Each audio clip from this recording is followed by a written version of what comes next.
이사야서 2장 6절로 22절 말씀을 다 함께 합독합니다. 야곱 족속아, 6절입니다. 주께서 주의 백성 야곱 족속을 버리셨음은 그들에게 동방 풍속이 가득하며 그들이 블레셋 사람들 같이 점을 치며 이방인과 더불어 손을 잡아 언약하였습니다.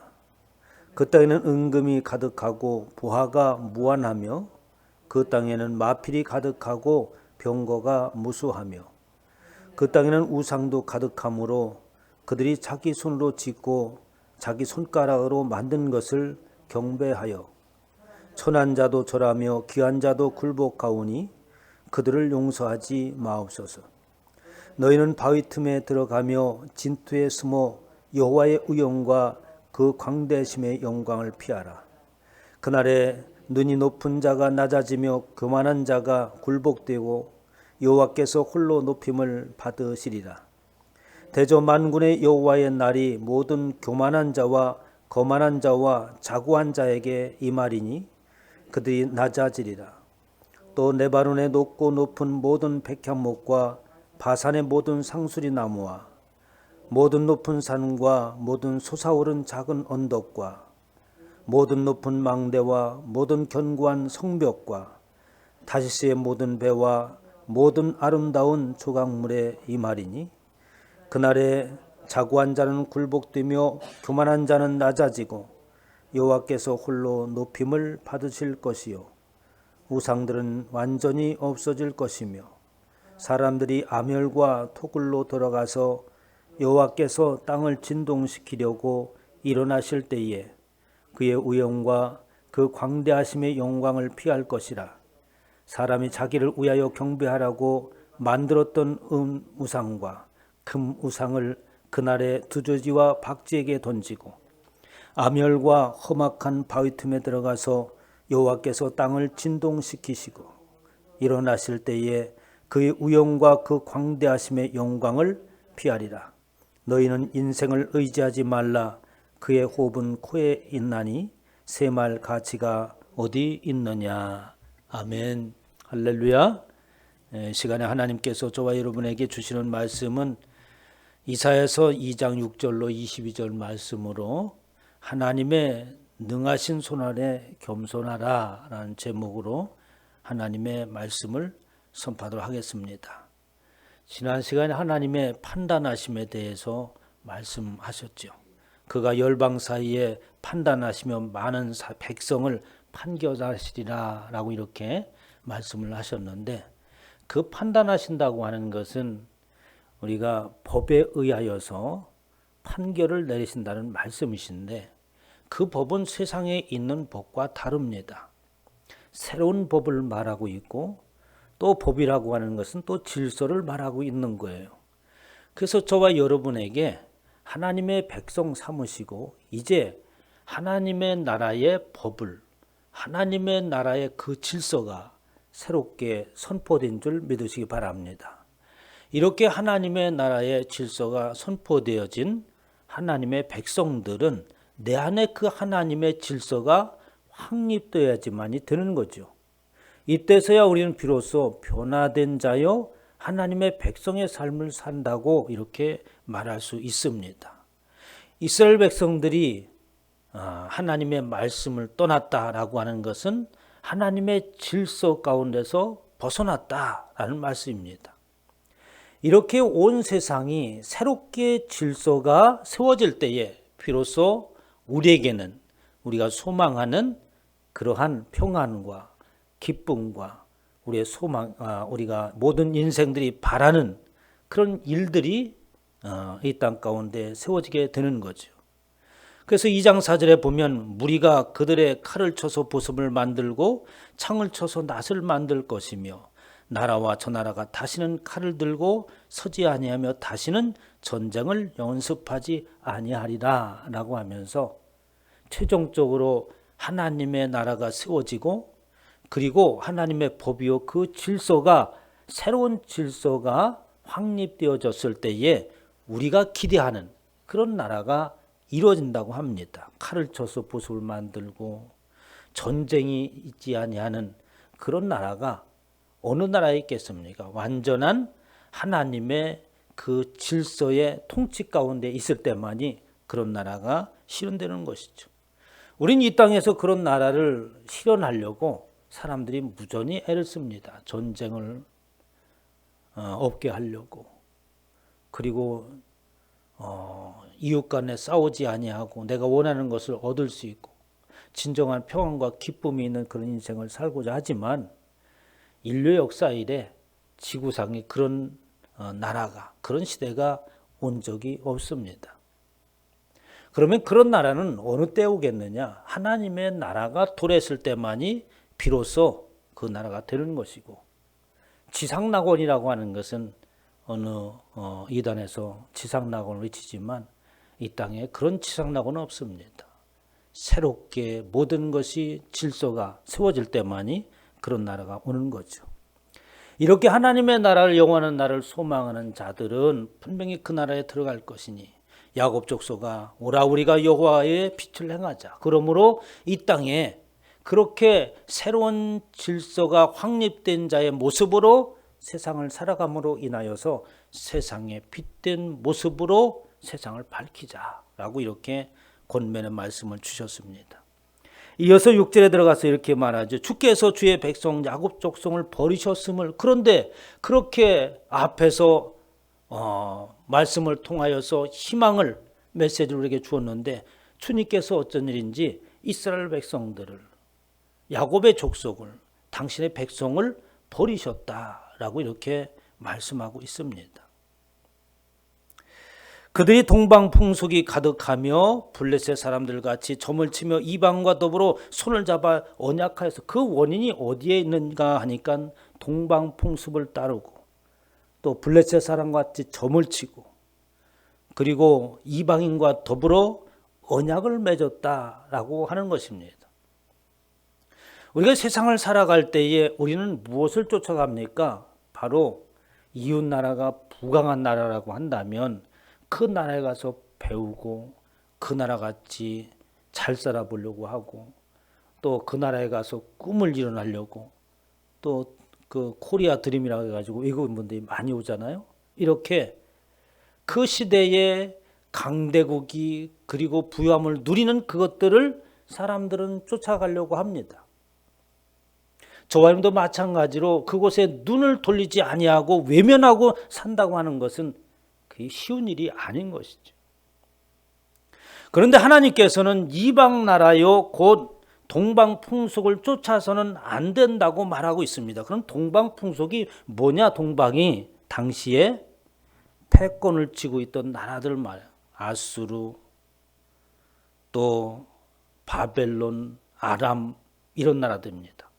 그렇게 패권을 쥐고 있는 강대국이 그 백성들이 잘 살고 그런 모습을 볼 때에 이스라엘 백성들이 그곳에 눈을 돌렸다고 하는 거죠. 그래서 블레셋같이 점을 치고 라고 하면서 그 인생이 살아가는 목적은 뭐냐면 나의 운명이 어디에 있느냐, 앞으로 어떻게 될 것인가, 그것을 묻는 것은 뭐겠습니까?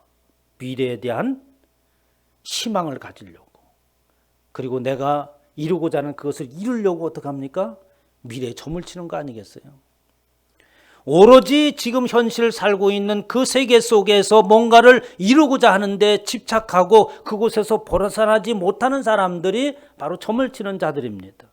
그리고 이방인과 더불어 손을 잡아 언약하였습니다 라고 하면서 그렇게 당시에 패권을 쥐고 있는 나라들과 그들의 풍습을 쫓아서 정치적으로 또 문화적으로 종기적으로 모든 것이 하나가 되어져서 거룩한 담이 허물어지는 것을 말하고 있는 것이죠.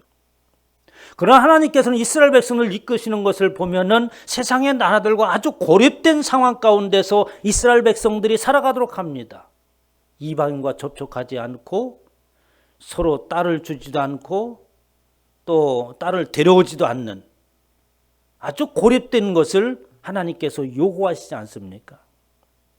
그런데 그들이 이방인과 하나가 되어지고 그들과 언약을 하였다. 그들과 동일한 가치관을 가지고 그것을 함께 추구해 나가는 자가 되었다라고 말하고 있는 것입니다. 오라 우리가 여호와의 빛을 행하자라고 하는 5절의 말씀과는 전혀 다른 방향으로 가고 있는 것을 볼 수 있는 것이죠. 그러면 왜 이스라엘 백성들을 그렇게 구별하고 그리고 세상과 섞이지 않게 하려고 하였는가? 저와 여러분들 이스라엘 백성이라고 한다면, 부름받은 자라고 한다면 우리 또한 세상 사람들과 섞이지 말아야 할 것이 있습니다. 그렇다고 해서 세상과 전혀 접촉하지 아니하고 고립된 우리끼리만 살아라는 게 아니죠. 그것은 뭐냐면 부름받은 뜻이 있기 때문에 그렇습니다. 우리가 세상에 동화되어지고 세상에 섞이는 것이 아니라 우리는 예수 그리스도를 만나고 새로운 그 인생길을, 주님이 예비하신 그 길을 걸어가는 자로서 세상에 나가서 그들에게 내가 걸어가는 그 길로 안내해야 될 의무가 있기 때문에 그런 거예요. 그런데 그들과 동화되어 버렸다고 한다면, 저들의 가는 인생길이나 우리가 걸어가고 있는 인생길이 다를 바가 없다고 한다면 하나님께서 우리를 부르신 목적이 의미가 없는 것이죠. 우리로 하여금 하나님의 나라에 들어가고자 하는 안내자의 역할을 하여야 되기 때문에 세상과 동화되는 것을 하나님께서 막습니다. 그러면서 이렇게 설명하죠. 그 땅에는 은금, 보화, 마필, 마병이 가득하며 무수하다. 우상도 가득하고 손으로 짓고 자기 손가락으로 만드는 것을 경배하며 살아간다고 하면서 이방 사람들이 살아가는 모습을 말하고 있습니다. 오늘날 마찬가지 아닙니까? 금은 보화, 더 이상 바랄 거 없죠. 마필, 병거 가득하다라고 하는 것은 자신을 지킬 수 있는, 나라로서는 아주 강성한 군사력을 가지고 있는, 금은 보화가 풍족하고 강력한 군사력을 가지고 있다고 한다면 세계를 지고 흔들지 않겠습니까? 모든 사람들이 그렇게 되어지기를 원하지 않아요. 그러면서 우상도 가득하였다라고 말합니다.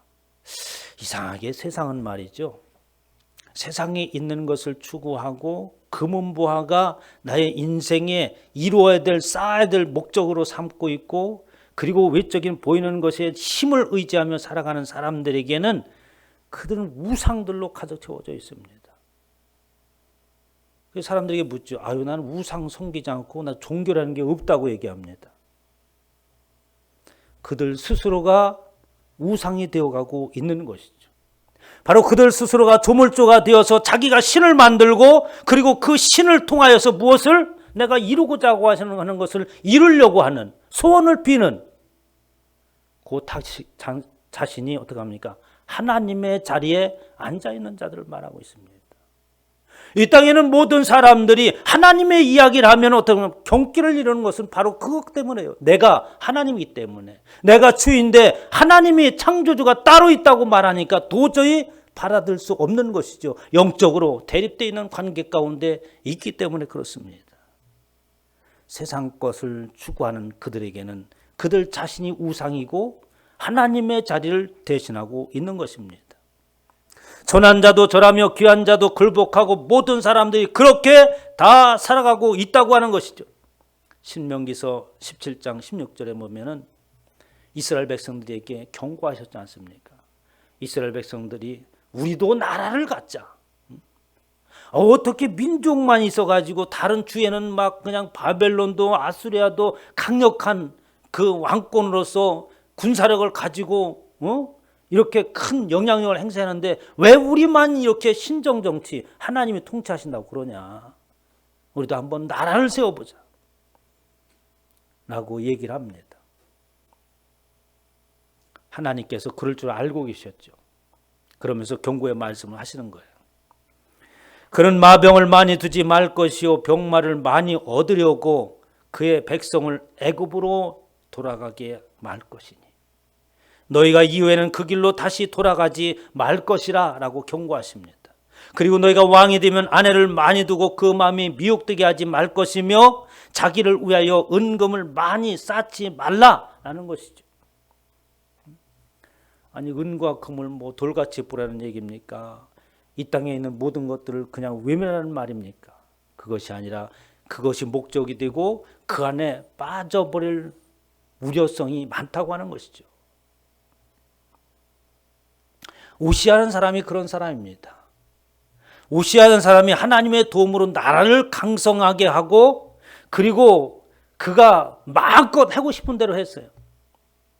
블레셋과 싸우면 블레셋과 이기고 가드와 싸우면 가드와 이기고 아스돗과 싸우면 그들과 싸우면 이기고 모든 성벽을 허물었어요. 근데 그 뒤에 보면 하나님이 그를 도우셨다라고 말씀하세요.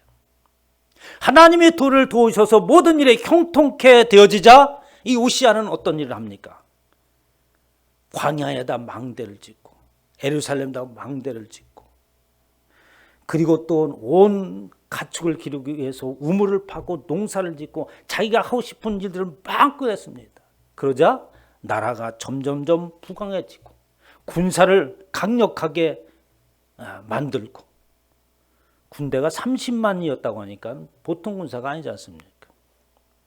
그렇게 하나님의 도우심으로 점점점 강성하여져 갔더라. 그리고 그는 하나님을 잘 섬기고 그리고 그가 맡은 수명을 잘 살다가 죽었더라. 뭐 이렇게 했으면 좋겠는데 꼭 끝에 가면 인간이 이루고자 하는 것을 이루면 사람이 변합니다.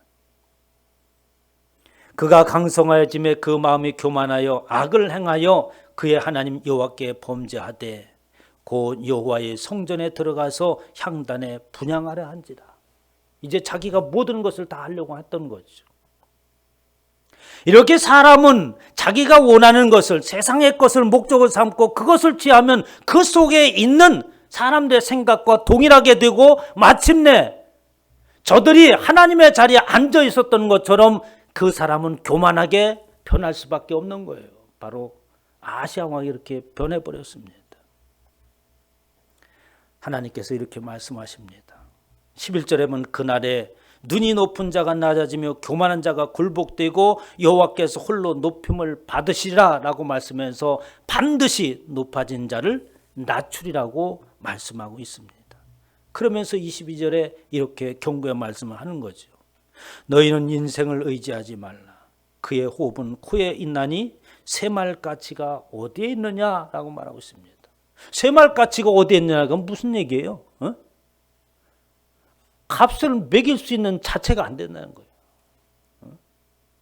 이걸 뭘 하도 값이 안 나가니까 그냥 둬도 가져가지 않는 거죠. 저와 여러분의 인생의 모습을 그렇게 빗대고 말하고 있습니다. 그런데 모든 사람들은 자신을 의지하죠. 자신을 하나님의 자리에 놓습니다. 창세기 2장 7절에 보면 하나님께서 인간을 만드시고 그 그의 생기를 불어넣으십니다. 여호와 하나님이 땅의 흙으로 사람을 지으시고 생기를 그 코에 불어넣으시니 사람이 생명이 된지라 라는 이 말의 뜻을 우리는 잘 알아야 돼요. 하나님께서 왜 동물들에게는 그렇게 안 하셨는데 사람들에게는 하나님께서 생기를 불어넣으셨대요. 그렇게 불어넣으셨더니 사람이 생명이 되었다고 얘기합니다. 네펫이 하야라고 이렇게 말하는 거예요. 히브리어로. 그럼 이 뜻이 뭐냐? 하나님께서 인간을 만드시고 하나님께서 그 코에 생기를 불어넣으시자 그의 목숨이 이제 붙여지게 됐다는 거예요. 그래서 모든 사람들은 이제부터 하나님에 의하여서 목숨이 붙어있는 존재가 되었다라고 하는 것입니다.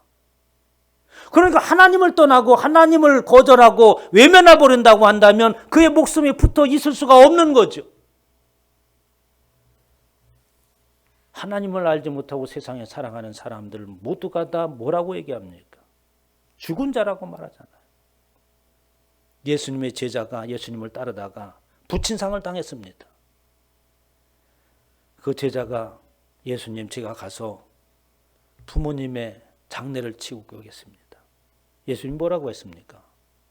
죽은 자는 죽은 자들로 하여금 장사 지내게 하고 예수 그리스도를 모르고 하나님을 모르면 하나님에 의하여서 붙어있는 그 목숨이 이미 끊어진 줄 믿으시기 바랍니다. 그래서 그에게는 선택의 여지가 없어요. 오직 선택할 수 있다고 한다면 그 앞에 생명의 길이라고 하는 그것밖에 없습니다. 그것을 선택하지 아니하면 죽은 상태로 있는 거예요. 양자 선택이 결코 저들에게는 없습니다, 여러분. 내 마음대로 생명의 길을 택하고 그 다른 길을 택하는 것이 아니라 이미 생명의 길 외에는 택할 수 있는 여건이 그들에게는 없는 겁니다. 시편 46편에 보면 146편에 보면 이렇게 합니다. 귀인들을 의지하지 말며 도울 힘이 없는 인생도 의지하지 말라. 그의 호흡이 끊어지면 흙으로 돌아가서 그날에 그의 생각이 소멸하려되 야곱의 하나님을 자기의 도움으로 삼으며 여호와가 자기 하나님에게 자기의 소망을 두는 자는 복이 있도다. 저와 여러분들은 주님 안에서 낮아지고 하나님을 우리의 도움으로 삼고 하나님을 우리의 소망으로 삼아서 복 있는 자의 삶을 사시기를 주님의 이름으로 축원합니다.